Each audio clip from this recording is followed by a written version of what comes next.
Welcome back. Welcome back. I'm not even going to do an intro today. I'm just going to jump right in because we have a lot to cover. Okay? But I am going to forewarn you now, all right, that at some point in the middle of this video, we're going to take a break. The first half, I'm going to try and do it without spoilers. The second half, there are going to be a couple spoilers. Not complete spoilers, but it's going to give away some stuff. But I will let you know when that happens. I will be fair. I'm not a spoiler guy. Even though I don't care about spoilers, when people spoil stuff for me, hey, it happens. But I'm not that guy. So, let's get Lucille in here. Hang on. All right? Let's get Lucille in here. Let's get Jesus in here. Hey, Jesus. Hey. And let's talk about it. All right? Wow.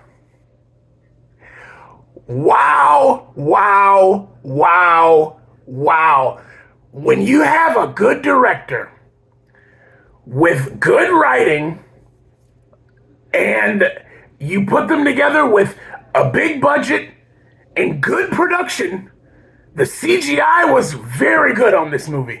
The CGI was very good, and I'll tell you why. A good director, James Gunn, would have insisted upon that.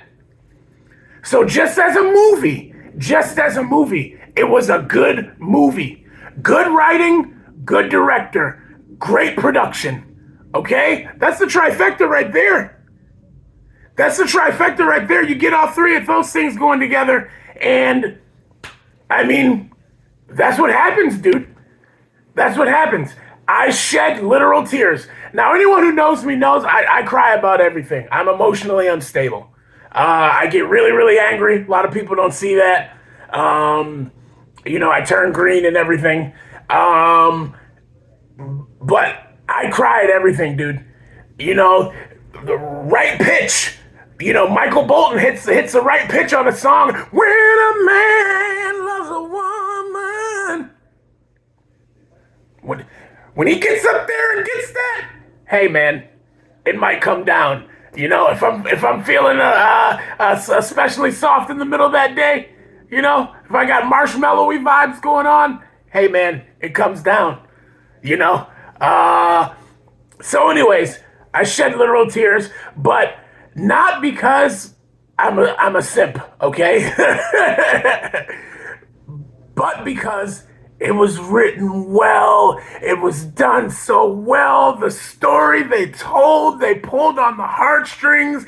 It's just like there are moments where it's just like, not only are you sad, like it's like, wow, that's so unfortunate. Wow. But then there are those moments where it's like, wow, dude, what a great story arc. Like, wow, this is beautiful. Highs and lows. Roller coaster, man. Nathan Fillion. I'm not ruining that because he's in the marketing material. Nathan Fillion, that guy is underrated, dude. How underrated is that guy? Like literally, like for some of us, like there's like some people who are kind of nerds where like they're the Star Trek Next Generation, like that era. We're beyond that era. Like we had like Firefly and like Stargate, if anyone was into that. Like Nathan Fillion was our dude. Like when they made the Firefly movie, like we were like our savior, right? Dude. I like that guy. He was great in this movie. Good writing, good directing. Man, and we all know Adam Warlock was in this. I love how they handled that. Besides Thanos, Adam Warlock has to be one of my most anticipated characters. One of my favorite characters in the Marvel comics. Just a great character all around. Extremely OP, but great story arcs. Really fun character. In the Guardians of the Galaxy video game, he was portrayed really, really well. I enjoyed him in that as well. So all around, I really enjoy Adam Warlock. And I thought it was handled really, really well. Just enough You know, you know what? I'm gonna wait until the second half to talk more about that. But it was great. I loved Adam Warlock. The High Evolutionary.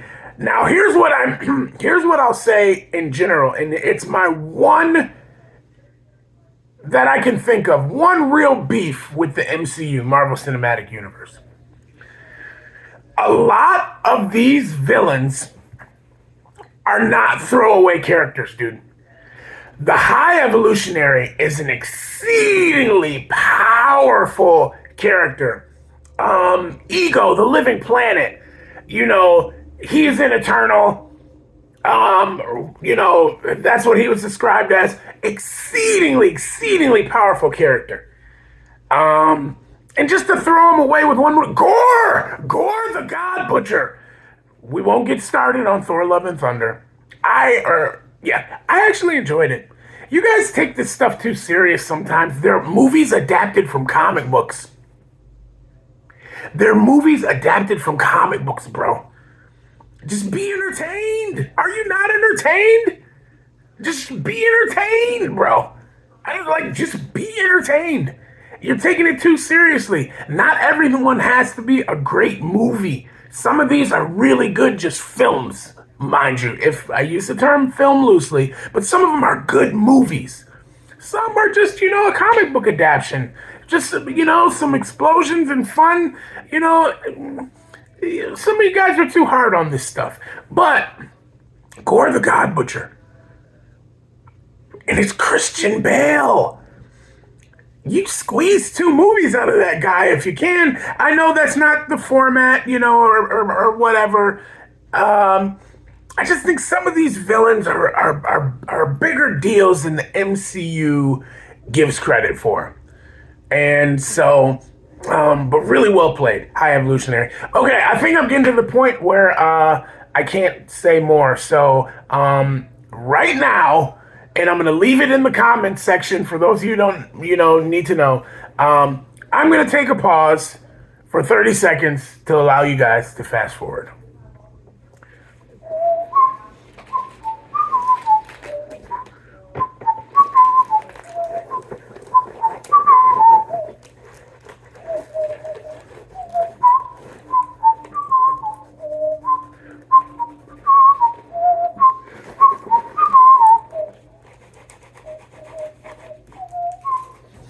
All right, you've been warned. Fair warning. The High Evolutionary, exceedingly powered, well played, but he felt small to me. And in the comic books, he's not that small. But hey, that line, the impetus with that one line where he said, "There is no God, so I stepped in," the way that they held that there was setting up more. If you know James Gunn and you know anything about these movies, the space they left in that area is an Easter egg in itself. It's an Easter egg in it, and it's setting up more. They also, the sky, and when Rocket reunited with his friends, dude, here's the thing with Marvel that I really enjoy. And I'm hoping these aren't too bad spoilers. You're still going to enjoy the movie no matter what, I promise you. But if I wait 3 weeks, I'm sure I'll do another video on it. We'll talk more about it. But anyways, there's light and there's dark. And Marvel does a great job at telling stories that balance all of these things. Biblical elements, elements from the Mahabharata, from the Quran. It takes things of the world, but there's light and dark. They did Doctor Strange and Multiverse of Magic, Wanda and Chaos Magic, Agatha Harkness, and all these things over there. But you don't have to take part in that because there's light as well. And it sets up these things. There is a God. There is a life after, And it really is, the story arc, it really has been a great deal about Rocket Raccoon, hasn't it? Raccoon. Raccoon, why did I say it like that? But it really has. He is a leading character in this. And when they first announced it, Rocket Raccoon was the leader of the Guardians of the Galaxy when they announced the first Guardians movie. Star-Lord was off doing his own thing in the universe. When they first announced it, at that time, the comics that were coming out, Rocket Raccoon was the leader of the Guardians of the Galaxy with Drax, Gamora, and Groot. I just think his arc, man, the music, oh my God, dude, the music, like, all of these movies are pretty well scored, scored orchestrally and with the music, but man, it's just, gosh, they know how to pull on your heartstrings with every little bit, and great acting, man, like, dude, I don't want to tell the whole story, so I won't say the scenes, but like Chris Pratt in the beginning, heartbreaking to look at him.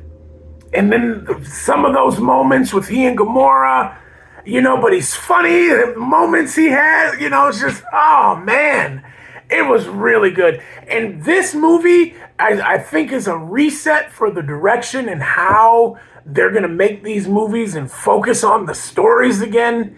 And even without James Gunn, if they take that approach, we're going to get some great stuff, dude. We're going to get some great stuff. It's brilliant. This one, worth seeing.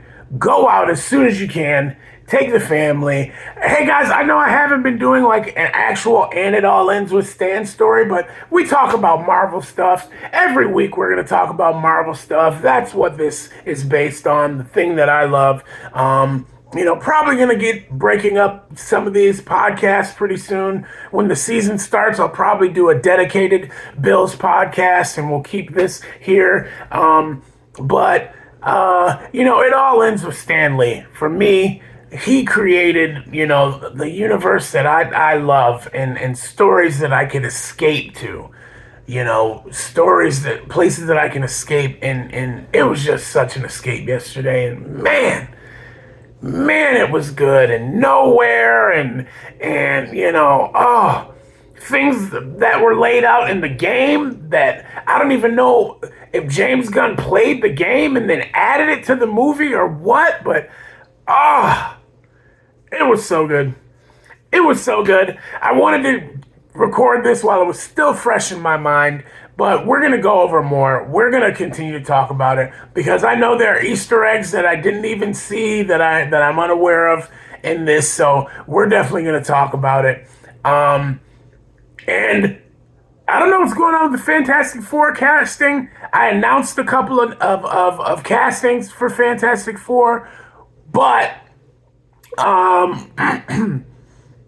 what ended up happening is the offers they were offered. The parts were offered. I think Adam Driver is a lock, but I said Mila Kunis on my Facebook or something like that. She hasn't exactly. Then there's been a rumor about Margot Robbie. So as soon as we find out, I'll let you know. I'm going way over my time, and I got to cut this down somewhere. But hey, Guardians, incredible. Excelsior, as always. And dude, no one